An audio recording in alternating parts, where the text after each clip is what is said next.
नमस्कार विद्यार्थियों, गायत्री विद्या मंदिर सीनियर सेकेंडरी स्कूल के यूट्यूब चैनल पर सभी विद्यार्थियों का स्वागत है। आज के क्लास में हम 12th क्लास मैथमेटिक्स के चैप्टर नंबर 5 के लेक्चर नंबर 9 में एप्लीकेशन ऑफ डिटरमिनेंट अर्थात सारणी के अनुप्रयोग को लेकर बात करेंगे। जब मैंने सारणी और मैट्रिक्स स्टार्ट किया था तब बताया था कि अपन इसके अंतर्गत वो भी डिस्कस करेंगे कि अपन सारणी और मैट्रिक्स को क्यों पढ़ते हैं, इसका क्या एप्लीकेशन है, क्या अनुप्रयोग है, उसके बारे में आज अपन डिस्कस करेंगे। तो देखिए, सबसे पहला जो एप्लीकेशन होगा आपके पास में सारणी का, वो किसी भी ट्राइंगल का एरिया निकालने के लिए काम में लिया जाता है। जहां पर आपके पास में उस ट्राइंगल के अपन को तीनों वर्टिसेस यदि पता है तो उस ट्राइंगल का एरिया अपन डिटरमिनेंट की सहायता से ज्ञात कर सकते हैं। अर्थात आपके पास में एक त्रिभुज है, उस त्रिभुज का अपन क्षेत्रफल ज्ञात कर सकते हैं सारणी की सहायता से। लेकिन अपने पास में एक कंडीशन अपन को पता होनी जरूरी है कि उस तीनों त्रिभुज के त्रिभुज के जो तीनों शीर्ष हो, तीनों वर्टेक्स हो, वो अपन को ज्ञात होने जरूरी है। ठीक है, मान लीजिए आपके पास में ये कोई इस प्रकार का एक ट्राइंगल है, ये एक पॉइंट है आपके पास में ए, ये पॉइंट है बी और ये पॉइंट है आपके पास में सी। इसके कोऑर्डिनेट में मान लेता हूं x1, y1, इसके कोऑर्डिनेट है आपके पास में x2, y2 और इसके कोऑर्डिनेट है x3, y3। तो इस ट्राइंगल का एरिया क्या होगा वो अपन डिटरमिनेंट की सहायता से ज्ञात करेंगे। तो देखिए, अपन लिखते हैं यदि एक त्रिभुज के शीर्ष आपके पास में गिवन है x1, y1, x2, y2 and x3, y3 हो तो त्रिभुज का क्षेत्रफल, यदि एक त्रिभुज के आपके पास तीनों वर्टिसेस गिवन हो तो त्रिभुज का क्षेत्रफल अपन जानते हैं। प्रीवियस क्लास में अपन ने देखा था 10th क्लास में, 9th क्लास में कि अपन त्रिभुज का क्षेत्रफल किस प्रकार से निकालते हैं। तो देखिए, तो त्रिभुज का क्षेत्रफल क्या होता है, डेल्टा इक्वल टू, जिसको अपन डेल्टा से निरूपित करते हैं 1/2 x1 into y2 minus y3 plus x2 into y3 minus y1 और आपके पास में प्लस का x3 into y1 minus y2। अब देखिए, इसको मैं समीकरण देता हूं एक, ये अपन पहले से जानते हैं, 10th क्लास में अपन इसको प्रूव कर चुके हैं। ठीक है, ज्योमेट्री के अंतर्गत एक त्रिभुज के यदि तीनों शीर्ष अपन को पता हो तो त्रिभुज का क्षेत्रफल इसके द्वारा दिया जाता है। अब देखिए, मैं डिटरमिनेंट की सहायता से कैसे ज्ञात करता हूं। मैं एक डिटरमिनेंट कंसीडर करता हूं। मान लीजिए आपके पास में एक कोई ऐसी डिटरमिनेंट है जिसके पॉइंट है x1, y1 1, x2, y2 1 और x3, y3 1। एक डिटरमिनेंट है 3/3 की जिसके 9 एलिमेंट्स इस प्रकार है। तो मैं यदि इसका एक्सपांशन करने जाऊं, इसका मान निकालता हूं, तो मेरे पास वैल्यू क्या है कि देखिए x1 इनटू, इसके अकॉर्डिंग यदि अपन ओपन करेंगे तो ये y2 माइनस y3, तो ये हो गया y2 माइनस y3। मैं पहली पंक्ति के अनुदिश इसलिए निकाल रहा हूं पहले स्तंभ के अनुदिश, क्योंकि मुझे x1, x2 और x3 बाहर चाहिए, तो मैं पहले स्तंभ के अनुसार निकालता हूं। यदि आप पंक्ति के अनुसार भी निकालोगे तो कोई दिक्कत नहीं, फिर वापस अपन को एडजस्ट करना पड़ेगा कॉमन लेकर। तो मैं करता हूं इसका प्रसार पहले स्तंभ के अकॉर्डिंग। तो अपने पास में क्या होगा, माइनस का x2, अब x2 के अकॉर्डिंग करेंगे, इसको अपन जोड़ देंगे और इसको जोड़ देंगे तो क्या आएगा y1 माइनस y2। तो ये हो गया आपके पास में y1 माइनस y3। ठीक बात, और प्लस आपके पास में x3। अब x3 ये एलिमेंट है तो इसको छोड़ देंगे और इसको छोड़ देंगे तो y1 माइनस y2। तो ये हो गया y1 माइनस y2। अब देखिए, मुझे यहाँ प्लस लाना है x2 का, तो मैं इसको इस प्रकार लिख सकता हूँ कि आपके पास में x1 into y2 minus y3 plus, मैं माइनस कॉमन लेता हूं, देखिए यहां से तो क्या होगा y3 minus y1 plus x3 into y1 minus y2। ये आपके पास में इस डिटरमिनेंट का मान आ गया। ठीक है, इसको मैं समीकरण नंबर दे देता हूं 2। अब मेरी बात सुनिए, मैं यदि आपके पास में समीकरण 1 और 2 का यूज करता हूं तो समीकरण 1 व 2 से क्या लिख सकता हूं, देखिए एक ये कह रहा है कि आपके पास में जो त्रिभुज का क्षेत्रफल है वो 1/2 दिस होता है, और ये अंदर वाली जो राशि है वो इसके एग्जैक्ट बराबर है। देखिए x1 y2 minus y3 plus x2 y3 minus y1 plus x3 y1 minus, तो ये वैल्यू मैं यहाँ रख सकता हूँ। तो आपके पास में देखिए जो त्रिभुज का क्षेत्रफल होगा वो आपके पास में क्या आएगा, देखिए त्रिभुज का क्षेत्रफल, तो त्रिभुज का क्षेत्रफल आपके पास में जो डेल्टा आएगा वो 1/2 तो ये है ही। अब अंदर वाली राशि किसके बराबर है, इसके बराबर, इसकी वैल्यू क्या है समीकरण 2 से ये आ गई, तो ये आपके पास में 1/2 into x1 y1 1 x2 y2 1 और x3 y3 और 1। ये आपके पास में, इसको अपन समीकरण नंबर 3 दे देते हैं। यह है एप्लीकेशन ऑफ डिटरमिनेंट फर्स्ट, सारणी का पहला अनुप्रयोग, कि यदि किसी ट्रायंगल के तीनों वर्टिसेस शीर्ष यदि अपन को पता है तो मैं सारणी की सहायता से किसी भी ट्रायंगल का एरिया निकाल सकता हूं, लेकिन बशर्ते उनके अपन को शीर्ष पता होने जरूरी है, और या फिर ऐसी कोई कंडीशन पता हो जिसकी सहायता से अपन शीर्ष निकाल सकते हैं, तो इस फॉर्मूले का उपयोग करते हुए, इस सारणी का उपयोग करते हुए अपन त्रिभुज का क्षेत्रफल निकाल सकते हैं। तो यह है आपके पास में सारणी का पहला अनुप्रयोग। अब एक बात ध्यान रखना, यहाँ पर मैं आपको बता देता हूँ, नोट डाल के आपके पास लिख लो कि त्रिभुज का क्षेत्रफल हो चाहे कोई दूसरी आपके पास में ज्योमेट्री हो, उसका क्षेत्रफल हमेशा एक धनात्मक राशि होती है, पॉजिटिव क्वांटिटी होती है, क्योंकि उसका आपके पास में एरिया अपन निकाल रहे हैं, और एरिया निकालने के लिए अपन क्या करेंगे, आपके पास में लेंथ टू विड्थ या फिर कोई दूसरा तरीका भुजा स्क्वायर, कोई भी तरीका अपनाते हैं तो लेंथ कभी नेगेटिव नहीं होगी आपके पास में, और विड्थ भी कभी नेगेटिव नहीं होती, और ना ही हाइट कभी नेगेटिव होती है। ठीक है, तीनों जो आपके पास में पैरामीटर्स है वो नेगेटिव कभी भी नहीं होते हैं, और ना ही आपके पास में देखिए ट्रायंगल की कोई भी भुजा है वो नेगेटिव नहीं होती है।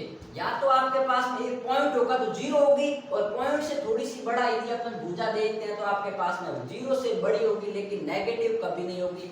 अर्थात त्रिभुज का क्षेत्रफल कभी भी ऋणात्मक नहीं होता है। इसलिए आपके पास में यदि कभी इस फॉर्मूले में नेगेटिव राशि आती है तो अपन को हमेशा सारणी का धनात्मक मान लेना है, क्योंकि त्रिभुज का क्षेत्रफल ऋणात्मक नहीं होता है। तो देखिए, सिंस त्रिभुज का क्षेत्रफल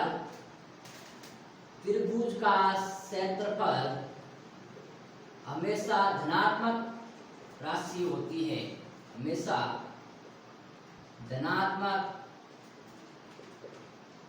राशि होती है, अतः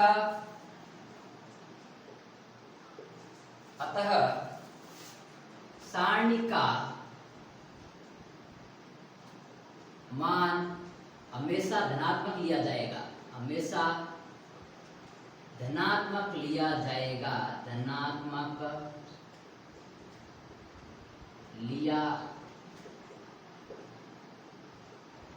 जाएगा। ठीक है, बाय चांस कभी कभी पॉजिटिव आएगा, लेकिन कभी कभी वैल्यू यदि नेगेटिव आ जाती है तो अपन को नेगेटिव को नेग्लेक्ट करना है, नेगेटिव को साथ में कंसीडर नहीं करना, लास्ट में लिखना है त्रिभुज का क्षेत्रफल ये होता है, और लास्ट में आपके पास में वर्ग इकाई जरूर लिखना है। ठीक बात, अब अपने पास में ये वैल्यू आ गई। अब मैं इन क्वेश्चन को इस क्षेत्रफल त्रिभुज के सारणी की सहायता से ज्ञात करूंगा। देखिए अपने एक्सरसाइज 5.2 है, उसका पहला क्वेश्चन है जिसके मैंने 5 पार्ट लिखे हैं, जिसके शीर्ष दे रखे हैं, a का मान 2 5 है, b का मान -2 -3 और 6 0। इस प्रकार ये 5 क्वेश्चन है, और एक क्वेश्चन थोड़ा अलग है, तो मैं एक क्वेश्चन इसमें से करवाऊंगा और एक क्वेश्चन ये करेंगे, और फिर अपन आगे बात करेंगे और इसके अनुप्रयोग को लेकर। ठीक बात, तो अपन फर्स्ट क्वेश्चन को लेकर बात करेंगे। तो पहले अपन फर्स्ट क्वेश्चन को यही सॉल्व कर लेते हैं। देखिए अपन फर्स्ट क्वेश्चन की बात करें यदि, तो अपने पास में देखिए त्रिभुज का जो क्षेत्रफल होता है, क्या क्या पॉइंट दे रखे हैं, 2, 5 और -2, -3 और आपके पास में 6, 0। ठीक है, ये पॉइंट है। पहले देख लेना कि आपके पास में त्रिभुज के शीर्ष ये है। तो अपन जानते हैं कि जो त्रिभुज का क्षेत्रफल होता है वो आपके पास में त्रिभुज का क्षेत्रफल बराबर क्या होता है, 1/2 into x1 y1 1, x2 y2 1 और x3 y3 1। ये होता है त्रिभुज का क्षेत्रफल। अब मेरी बात सुनिए, अपन इसको यहाँ सॉल्व करें यदि, तो 1/2 x1 y1 कौन सा है, ए पॉइंट है, ए पॉइंट के कोऑर्डिनेट, और ए पॉइंट कौन सा है, 2 5, तो ये हो गया 2 5 1। x2 y2 तो -2 -3 और 1, और यहाँ पर देखेंगे तो आपके पास में 6 0 और 1। पब्लिक कुछ नहीं करना, आपको इस डिटरमिनेंट को सॉल्व करना है और आपके पास में त्रिभुज का क्षेत्रफल आ जाएगा। ठीक बात। तो देखिए अपन सॉल्व करते हैं। तो 1/2 इंटू, अब मैं इसके अकॉर्डिंग यदि इसको ओपन करने जाऊं तो क्या वैल्यू आएगी, 2 इंटू क्या वैल्यू आएगी, -3 और -0 और ये -5। अब मैं इसके अकॉर्डिंग करूंगा तो -2 और ये आपके पास में -6 और +1 और इसके अकॉर्डिंग अपन खोलेंगे तो 0 और +18। ठीक बात। तो अब अपने पास में आ गया 1/2 इंटू -6 और देखिए 2 और 2 होते हैं आपके पास में 8 पंजे आपके पास में हो गए 40। ठीक बात। अब देखिए यहाँ पर आपके पास में रहेंगे +18, तो क्या वैल्यू आ गई 40 और आपके पास में 18 में से 6 गए पीछे 12, ये हो गया आपके पास में 52। तो ये हो गए 1/2 इंटू 52, अर्थात आपके पास में आ गया 52 में 2 का भाग देंगे तो आपके पास में क्या आ जाएगा भाई, आपके पास में आ जाएगा 26 वर्ग इकाई। लास्ट में ये लिखना जरूरी है, नहीं तो आपके एग्जामिनर एक आधा नंबर काट सकता है। ठीक है, तो ये है आपके पास में त्रिभुज का क्षेत्रफल। एक बार अपन वापस करते हैं। देखिए त्रिभुज का क्षेत्रफल अभी अपन ने क्या लिखा, 1/2 x1 y1 1, x2 y2 1, x3 y3 1, जहां x1 y1 x2 y2 x3 y3 क्या है, त्रिभुज के वर्टेक्सेस है। तो ये क्वेश्चन ये ऐसा है कि यदि किसी त्रिभुज के तीनों शीर्ष अपन को दिए हुए हो तो त्रिभुज का क्षेत्रफल ज्ञात करो। तो तीनों शीर्ष क्या है, पहला x1 y1 2 5, -2 3 x2 y2 और x3 y3। तो देखिए त्रिभुज का क्षेत्रफल ये होता है। इसके अंतर्गत मैंने रख लिया 1/2 x1 y1 तो 2 5, फिर x2 y2 -2 -3 और 6 0। अब इसका एक्सपांशन किसी भी पंक्ति या स्तंभ के अनुसार अपन कर सकते हैं। तो देखिए मैंने पहली पंक्ति के अनुसार किया तो 2 एज इट इज, इसको करूंगा तो मैं इसका इसके साथ गुणा माइनस इसका इसके साथ गुणा, तो -3 × 1 -3 और -0। फिर अपन बात करेंगे, देखिए नेक्स्ट इसके अंदर तो -5। अब देखिए ये छोड़ देंगे और ये छोड़ देंगे तो -2 × -1 2 और -1 × 6 6 और प्लस इसके अकॉर्डिंग करेंगे तो ये -2 × 0 0 और ये माइनस प्लस और 18। तो ये आपके पास में आ गया 40 और आपके पास में देखिए कितने हो गए 58 में से 6 गए 52 आपके पास में 26 आ गए आंसर। तो ये आपके पास में क्वेश्चन नंबर मैंने फर्स्ट करवा दिया। इसी प्रकार आपको ये क्वेश्चन करना है। यदि ध्यान रहे ये कभी भी वैल्यू यदि यहाँ ऋणात्मक आ जाए, जैसे -26 आ जाए, तो आपको माइनस नहीं कंसीडर करना है, माइनस को छोड़ देना है। ठीक है, क्योंकि मैंने क्या कहा है कि त्रिभुज का क्षेत्रफल हमेशा धनात्मक आता है। ठीक है, तो यहाँ पर -26 आपके पास यदि आता है तो आप नीचे लिखोगे सिंस त्रिभुज का क्षेत्रफल धनात्मक होता है, अर्थात जो गिवन आपके पास में शीर्ष है उससे निर्मित जो त्रिभुज का क्षेत्रफल है वो 26 वर्ग इकाई है। अब मेरी बात सुनिए, अपन क्वेश्चन करते हैं क्वेश्चन नंबर 3। ठीक है, तो अब मेरी बात सुनिए, अपन यहां से इसको स्टार्ट करते हैं। देखो क्या होता है, बड़ा इजी क्वेश्चन है और अपन आराम से इसको सॉल्व करेंगे। अब बात सुनिए, अपने पास में क्वेश्चन क्या लिखा हुआ है, k का मान ज्ञात करो यदि त्रिभुज का क्षेत्रफल अपन को 35 दे रखा है जबकि उनके शीर्ष ये दे रखे हैं। अब देखिए मैं क्वेश्चन नंबर 3 लेके बात कर रहा हूं। अपन को दिया क्या है, गिवन है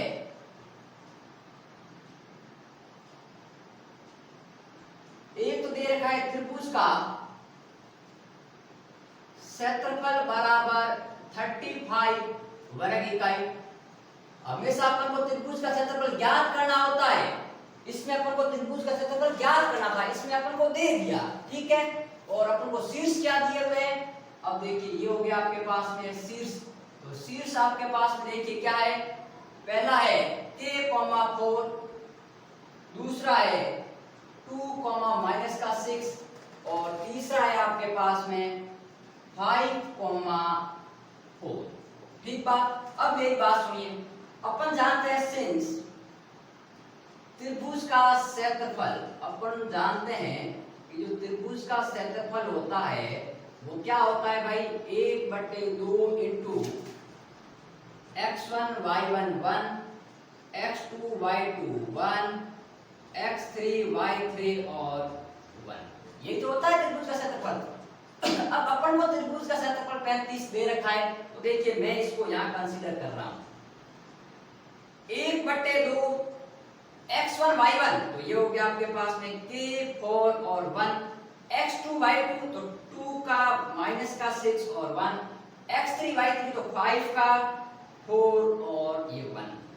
अब ध्यान देना, त्रिभुज का क्षेत्रफल आपके पास में वर्ग इकाई में दे रखा है, तो वर्ग इकाई आपके पास में देखिए जो अपन x² निकालेंगे, x² का ये अपन x निकालते हैं तो आपके पास में नेगेटिव भी राशि आएगी और पॉजिटिव भी आएगी, क्योंकि ये आपके पास में एरिया दे रखा है, ठीक है। अभी मैंने बताया कि त्रिभुज का एरिया आपके पास में धनात्मक होता है, इसलिए ये वैल्यू यदि ऋणात्मक आए तो भी अपन को धनात्मक राशि लेनी है और ऋणात्मक आएगा तो भी अपन को धनात्मक राशि लेनी है, इसलिए मैं यहाँ दोनों कंसीडर करके चलूंगा। देखिए आपके पास में ±35, ये क्यों कंसीडर कर रहा हूँ, क्योंकि त्रिभुज का क्षेत्रफल हमेशा धनात्मक होता है, इसलिए इस डिटरमिनेंट का मान ऋणात्मक भी आ सकता है और धनात्मक भी आ सकता है, लेकिन कुछ भी आओ अपन हमेशा पॉजिटिव राशि कंसीडर करेंगे। तो देखिए इसलिए मैंने यहाँ प्लस माइनस दोनों लेके चला हूँ, ठीक है। अब इसको अपन सॉल्व करेंगे, एक बार चेक कर लेते हैं। आपके पास में k4 2 -6 5 और 4 और 1/2। अब मेरी बात सुनिए, मैं 2 को उधर ले जाता हूं तो आपके पास 35 × 2 70 हो गए, और इसके अकॉर्डिंग मैं इसको ओपन करूंगा तो देखिए k4 1 2 -6 1 5 4 1 बराबर ±70। ठीक बात। अब मैं इसको ओपन करता हूं, देखिए तो ओपन अपन करते हैं पहली पंक्ति के अनुदेश, तो यहां पर हो गया देखिए k इंटू -6 -4, ठीक बात। इसका इसके साथ, इसका इसके साथ -4, और ये आपके पास क्या होगा 2 × 1 2 -5, तो ये हो गया 2 -5 और प्लस का 1, और ये हो गया देखिए इसके अंदर करेंगे तो इसको छोड़ दो, इसको छोड़ दो, 2 × 4 8 माइनस माइनस प्लस 6 × 5 21, तो ये हो गया आपके पास में 38 बराबर ±70। ठीक बात। अब मैं इसको आगे सॉल्व करूंगा तो यहाँ आपके पास में आ गया 6 और 4 10, तो -10 के, ठीक बात। इधर आ गया 2 -5 -3 को मैं -4 से मल्टीप्लाई करवाऊंगा तो मेरे ख्याल से वो 12 आएंगे, ठीक है। और 8 और 30 को अपन ऐड करेंगे तो अपने पास में आएंगे 38 बराबर ±70। अब बात सुनिए, अपन इसको -10 के 12 और 38 50 उधर गए तो देखिए आपके पास में क्या होगा ±70 माइनस का आपके पास में देखिए हो गया 50, ठीक है। एक बार मैं पॉजिटिव साइन लेता हूं, एक बार नेगेटिव साइन लेता हूं, तो देखिए अपने पास में क्या होगा आइडर -10 के बराबर +70 -50, और अपन क्या कह सकते हैं कि जो -10 के है उसकी वैल्यू आएगी आपके पास में -70 और माइनस का आपके पास में 50। अब मेरी बात सुनिए, अब यहाँ पर अपन यदि बात करते हैं तो -10 के बराबर आपके पास में क्या होगा 70 - 50 20, इंप्लाइज दैट जो k का मान आएगा वो -2 आएगा। यदि मैं पॉजिटिव साइन लेता हूं तो k का मान -2 आएगा, अर्थात यदि मैं k का मान या -2 रखता हूं कहां पर, यहां पर, तो इसका मान हमेशा आपके पास में पॉजिटिव 35 आएगा। और यदि मैं k का मान और निकालता हूं, देखिए इसके अंदर से निकालने जाऊं तो -10 के बराबर -120, 70 और 50 120 होते हैं। ठीक बात। तो यहां से देखिए आपके पास में माइनस से माइनस कैंसल आउट, तो k का जो मान आएगा वो आपके पास में आ गया 12। अर्थात मैं जब यहाँ k का मान 12 रख दूंगा तब आपके पास इसकी वैल्यू है वो नेगेटिव आएगी, लेकिन अपन क्षेत्रफल के अंतर्गत ये वैल्यू पॉजिटिव ही कंसीडर करते हैं। तो ये है आपके पास में वो क्वेश्चन जिसमें अपन को k की वैल्यू निकाली, यदि अपन को त्रिभुज का क्षेत्रफल गिवन हो और शीर्ष गिवन हो। तो कभी भी ध्यान रखा, यदि आपके पास शीर्ष गिवन है तो शीर्ष की जगह शीर्ष रखो और त्रिभुज का जहां क्षेत्रफल दिया हुआ है उसकी जगह क्षेत्रफल रखो। लेकिन ध्यान रहे आपको पॉजिटिव और नेगेटिव दोनों वैल्यू कंसीडर करते हुए चलना है। ठीक है, तो एक बार देखिए अपन रिवाइज कर लेते हैं। सबसे पहले अपन इसके अकॉर्डिंग ओपन किया तो k यहाँ हो गया -6 -4 सही है, ये माइनस का 4 2 माइनस का 5 सही है। फिर अपन बात करेंगे स्क्वायर टू दिस तो 2 * 4 8 और प्लस का आपके पास में 30। ठीक है, तो ये वैल्यू आपके पास में आई है। नेक्स्ट लेक्चर में अपन एप्लीकेशन ऑफ डिटरमिनेंट्स के अंतर्गत ही इसके दूसरी एप्लीकेशन को बात करेंगे, जिसमें आपके पास में 3 पॉइंट के कोलिनियर अर्थात समरेख होने की कंडीशन को ज्ञात करेंगे।